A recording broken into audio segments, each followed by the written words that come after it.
तालियां बजानी ही होगी। मैं घर से पत्नी के पांव छू के आया हूं। वाह वाह वाह वाह। एक मां का लाडला है जो भारत जोड़ने यात्रा पे निकला पड़ा है। आपने उसके कई नाम रख रखे, पप्पू भी बोलते हैं उसे। वो पिछले दिनों साउथ इंडिया में चला गया भारत जोड़ने। तो साउथ इंडिया में स्टेज की तरफ जा रहा था, इतने में भीड़ में से एक औरत निकल के आई और साउथ इंडियन लैंग्वेज में उसके सर पे हाथ रख के बोली, येंडू वरकिने तुम्बा। अब अगला उत्साहित रहता है, स्टेज पे जाकर बस बस बस बस बस। अब की बार कांग्रेस को आने से कोई नहीं रोक सकता। नीचे अम्मा जी ने मुझे आशीर्वाद दिया है, येंडू वरकिने तुम्बा। तो नीचे से कोई बोला, भैया ये कह रही है बेटा तुमसे नहीं हो पाएगा। ओ राहुल बड़ा दुख दी भाषण ने तेरे बड़ा दुख दी। मेरी भद पिटवाई नाक भी ये कटवाई, मेरा मुश्किल कर दिया जीना बड़ा दुख दी। मुस्कानों के ऐसे बेताज बादशाह भाई श्री विनोद पाल हमारे बीच में, जोरदार तालियां बजा करके स्वागत करें। आइएगा सर। बस मेरा आपसे एक अनुरोध है सर, आपसे जो अभी आप आए, आप यहाँ बैठ जाइए। नहीं थोड़ी देर के लिए मैं इसलिए कह रहा हूँ क्योंकि यहाँ से आपके सर के ऊपर लाइट पड़ रही है और फिर वो लाइट मेरी आंखों पे पड़ रही है, तो मैं ऐसे ऐसे करके कविता पाठ नहीं कर पाऊंगा भाई साहब। मैं दिल्ली से आया हूं, बाबूजी ने बता ही दिया मेरे बारे में। पर शिक्षा क्या काम करती है मैं आपको बताना चाहता हूं साहब। मैंने 675 फिल्में देखी हैं, उसमें ज्यादातर नौकर का नाम रामू होता है। धन्य है ये शिक्षा अधिकारी जिसने रामू को टीचर बना दिया भाई साहब। नमन। आज रामू इज्जत से अपनी जिंदगी जी रहा है। मैं चाहता हूं ये जो दोनों बीईओ ऑफिसर हमारे बीच में आए हैं, एक बार इनके लिए जोरदार तालियां। रामू यकीन मानो जैसी माला तुमने पहनाई है ऐसी माला तो मेरी लुगाई ने भी नहीं पहनाई थी। मैं अब की बार आपसे बस छोटा सा रिक्वेस्ट करूंगा, कृपया करके इस साल का करवा चौथ भी आप ही रखना मेरे लिए। मैं अपनी पत्नी को कैसे भी समझा के आऊं पर आपका बर्थ खुलवाने आऊंगा यहां पर। बहुत अच्छा आप सुन भी रहे हैं। आदरणीय बाबूजी को नमन करता हूं, चाचा जी को नमन करता हूं, इन दो अधिकारियों को नमन करता हूं जो आज के व्यस्त माहौल में भी समय निकाल के लाए हैं आप सबके लिए और आप सब जो इनका सम्मान करते हैं उस सम्मान के लिए एक बार जोरदार तालियां इन दो व्यक्तित्वों के लिए। हालांकि मैं इन दोनों की इज्जत किसी और वजह से भी करता हूं। एक राजस्थान में गांव पड़ता है लकोई। लकोई में वैसे तो ना जाने कितने कुएं हैं, लेकिन एक कुआं ऐसा भी पड़ता है जिसमें झुक के नाम लेने पे कुआं जवाब देता है। ये देखने के लिए मैं और रजनीश उस कुएं के पास गए। मैंने झुक के नाम लिया विनोद पाल, तो कुएं में से आवाज आई विनोद पाल। रजनीश ने अपना नाम लिया रजनीश, तो कुएं में से आवाज रजनीश। रजनीश ने बोला, यार मैं उन दो बीईओ ऑफिसर्स के नाम लेना चाहता हूं।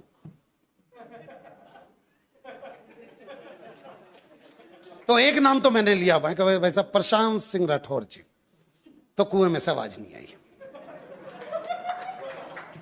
अच्छा, कुशवाहा जी का नाम रजनीश जी ने लिया, कुशवाहा जी, तो कुएं में से कोई आवाज नहीं आई। मुझे टेंशन हो गया, यार इतने अच्छे अधिकारी, इनका नाम का कुआं जवाब क्यों नहीं दे रहा है। बगल में एक बाबा थे, मैंने बाबा से पूछा, बाबा को गलती होगी तो बताइए, हमने अपना नाम लिया तो कुएं ने जवाब दिया, जब मैंने इन दोनों के नाम लिया तो कुएं ने जवाब क्यों नहीं दिया। तो बाबा ने बोला, बेटे दुनिया में विनोद पाल का जवाब हो सकता है, रजनीश का जवाब हो सकता है, प्रशांत और भाई साहब का, कुशवाहा जी का कोई जवाब नहीं है। ये लाजवाब व्यक्ति। तो सर आप दोनों ने जैसा बोलने के लिए कहा था मैंने बोल दिया भाई साहब। जिंदाबाद जिंदाबाद। मुझे और कुछ नहीं चाहिए, बस जो रजनी जी का लड़का है ना प्रतीक, बस उसको फर्स्ट करवा देना भाई साहब। बस सुबह से लड़का इतनी सेवा कर रहा है मेरी, सुबह से इतनी सेवा कर रहा है, पता नहीं किसी ने कान में बोल दिया होगा रिश्ते करवाने वाला है। यकीन मानिए, मतलब कविता कहाँ से अपना काम कर जाती है मैं वो बात बतलाता हूँ।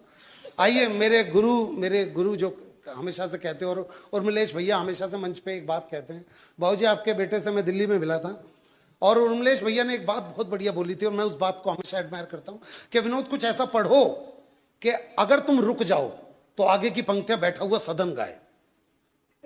मैंने बोला भाई साहब ये कैसे संभव है? कह रहा कोशिश करो कुछ ऐसा पढ़ो। तो मैं सच में ऐसा पढ़ता हूं कि मैं एक जगह पे रुक जाऊंगा, आगे की पंक्तियां आप सबके मुंह से निकलेगी। और तो छोड़ो भाई साहब, वो जो 2 बच्चे बैठे हैं उनके मुंह से निकलेगी, ये जो 2 बच्चे, और सच में निकलेंगे। सुनना, मैं ऐसा कुछ सुनाता हूं बाबूजी आपके आशीर्वाद से, सुनिएगा सर। कि सर्द हवा ने मुंह है मोड़ा, बदला सा है मौसम थोड़ा, गर्म हवा का पहला झोंका, बदल रहा है हर नजारा, चुभती जलती गर्मी का मौसम आया, चुभती जलती घमोड़ियां लाया, आया मौसम ठंडे ठंडे आप गलत कोई बोलते भाई साहब, सच में लोगों के मुंह से निकलती है पंक्ति। अगर सच में आपके अंदर टैलेंट है, सबके मुंह से निकलाना है डरमिकुल। पर ऐसी वाली बात नहीं भाई साहब, मैं सच में ऐसी पंक्तियां सुना सकता हूं। दिल्ली की एक लड़की ने दूसरी लड़की से पूछा कि तू जिस लड़के से प्यार करती थी तूने छोड़ क्यों दिया। अब दिल्ली की राजनीति को दिमाग में रखना भाई साहब, कि दिल्ली की एक लड़की ने दूसरी लड़की से पूछा कि तू जिस लड़के से प्यार करती थी तूने छोड़ क्यों दिया। तो लड़की ने जो जवाब दिया वो 4 पंक्तियों में 3 पंक्तियां मैं गाऊंगा और चौथी पंक्तियां आपके दिमाग में, बस दिल्ली की राजनीति रखना। लड़की ने पूछा तूने उसे छोड़ क्यों दिया, तो लड़की ने जवाब दिया कि कर्जे में उसका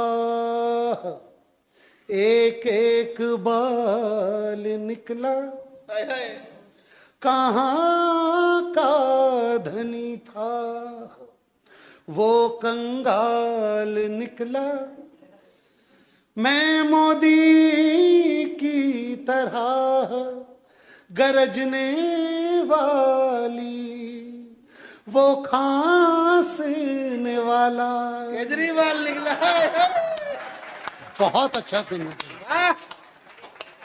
अच्छा देखिए इस वक्त माहौल क्या हो रहा है, मैं आप चले 4 पंक्तियां अपने नाम की पढ़ देता हूं, सुनिएगा साहब के।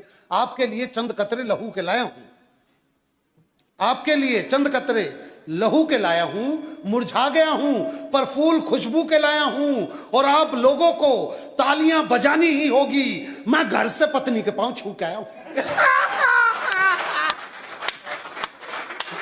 वाह वाह वाह वाह। और ये उन्हीं लोगों ने बजाई है जो मेरी तरह है। सर मैं नमन करता हूं आप दोनों की शख्सियत को। ये वो 2 चेहरे हैं, अगर ये चेहरे यूक्रेन के पास होते तो रशिया कभी हमला नहीं कर सकता। पर ये यूक्रेन का दुख है, उनके पास ये चेहरे नहीं है, हमारे पास है। आइए मैं इनके सम्मान में दो पंक्तियां पढ़ता हूं। देखिए साहब क्या होता है, मैं कुछ बातें जो आपको बोलना चाहता हूं ना, आप पहले से समझ जाएंगे वो अलग बात है, लेकिन इस वक्त हमारे देश में एक प्रथा और चल रही है भाई साहब। एक मां का लाडला है जो भारत जोड़ने यात्रा पे निकला पड़ा है, आपने उसके कई नाम रख रखे, पप्पू भी बोलते हैं उसे। वो पिछले दिनों साउथ इंडिया में चला गया भारत जोड़ने, तो साउथ इंडिया में स्टेज की तरफ जा रहा था, इतने में भीड़ में से एक औरत निकल के आई और साउथ इंडियन लैंग्वेज में उसके सर पे हाथ रख के बोली, येंडू वरकिने तुम्बा। अब अगला उत्साहित रहता है, स्टेज पे जाकर बोला बस बस बस बस बस, अब की बार कांग्रेस को आने से कोई नहीं रोक सकता। नीचे अम्मा जी ने मुझे आशीर्वाद दिया है, येंडू वरकिने तुम्बा। तो नीचे से कोई बोला भैया ये कह रही है बेटा तुमसे नहीं हो पाएगा।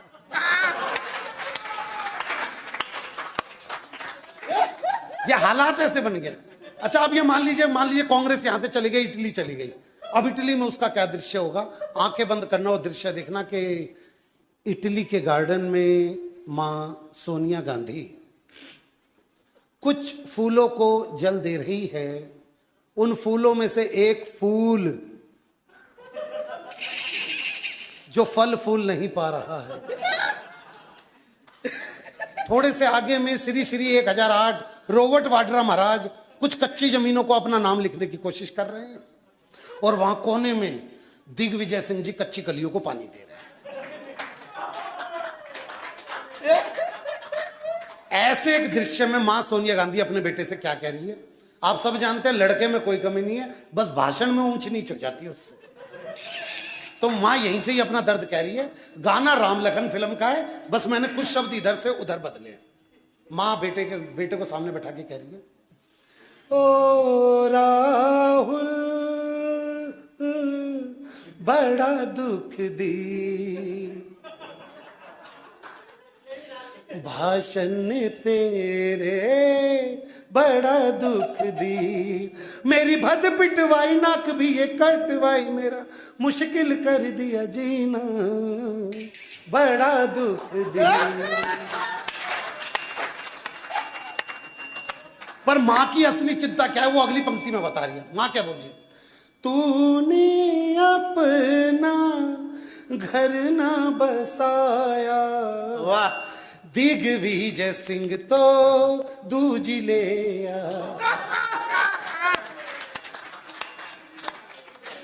तूने अपना घर ना बसाया, दिग्विजय सिंह तो दूज ले आ, तू है पप्पू अगर मुझे होती खबर, तुझे देती जन्म कभी ना बड़ा दुख दी। हालात यहीं से निकलते भाई साहब। तो मैं आपको भाई साहब पंक्तियां बता देता हूँ। देखियो होता क्या है, हम कहाँ से बिगड़े हुए। हालांकि स्थिति आज यहाँ तो कोई महिला नहीं है भाई साहब, मैं बहुत खुश हूँ कि यहाँ पे कोई महिला नहीं है, और कहीं से छुप के देख रही है तो मुझे पता नहीं। एक महिला ऐसी मिल जाएगी जो बिल्कुल माथा लेके ऐसे बैठी रहती है।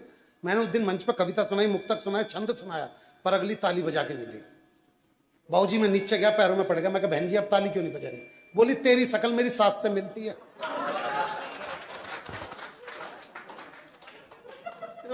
नहीं होगा इनका ऐसे चलता है। होता क्या है, देखो सास में कोई दिक्कत नहीं है बाबूजी। होता क्या है कि जब ये सास बनती है ना बहू अच्छी नहीं मिलती, जब बहू बनती है तो सास अच्छी नहीं मिलती, जब नंद मिलते तो भाभी अच्छी नहीं मिलती, जब भाभी बनते तो नंद अच्छी नहीं मिलती, जब देवरानी बनते तो जेठानी अच्छी नहीं मिलती, जब जेठानी बनते तो देवरानी अच्छी नहीं मिलती। और बात रही पति की, वो तो आज तक किसी औरत को ढंग का मिला ही नहीं। और सबसे बड़ी हद की बात यह है कि इस पंक्तियों पे उर्मिलेश जी की पत्नी ने थाली बजा दी अंदर। हालांकि तो मैं बता रहा हूं, हरिद्वार की तरफ 2 बसें जा रही थी। आगे वाली बस में सारी सास, आगे वाली बस में सारी सास, पीछे वाली बस में सारी बहुएं। तो सास वाली बस खाई में गिर गई। ये लोग जो हंस रहे हैं ये बहुत प्रताड़ित है अपनी ससुरालों से। तो सास वाली बस आगे जा रही थी, बहू वाली बस पीछे जा रही थी, तो सास वाली बस खाई में गिर गई। ये देख के बहू वाली बस में एक बहू ने रो रो के, हो मेरी सास, हो मेरी सास। सबने बोला ओहो तू तो बहुत प्यार करती थी। कह रही ना मेरी वाली तो आई ना। तो हालात यहीं से बिगड़े पड़े बाबूजी।